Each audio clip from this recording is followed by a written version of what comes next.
ज्यांचे मुलं बाहेरच्या देशामध्ये आहेत आणि आई किंवा वडील एकटेच इथे राहत आहेत आणि ती सिक्युरिटी राहिलेली नाही, तर अशी मुलं स्वतः आम्हाला सांगतात की आमच्या आईला किंवा वडिलांसाठी एखादा पार्टनर शोधा.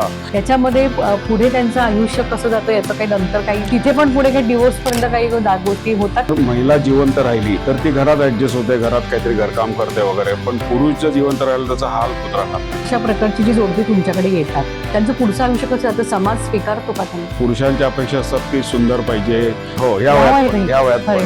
नंतर मला स्वयंपाक छान करून खायला घाला पाहिजे, प्रेझेंटेबल पाहिजे, मी मोठ्या लोकांमध्ये फिरतो, कुठे मी सहलीला जातो तर ती अशी प्रेझेंटेबल पाहिजे. बायकांच्या बाबतीत तर बघितलं की त्या बाईचं आता उत्पन्न 0 आहे, पण ती विचार करते मला किमान 50,000 उत्पन्न असलेला माणूस पाहिजे. मी आता पण आयुष्यभर रांदावाडा उष्टीकाडा सगळं केलं, मी आता स्वयंपाकघरात अजिबात जाणार नाही.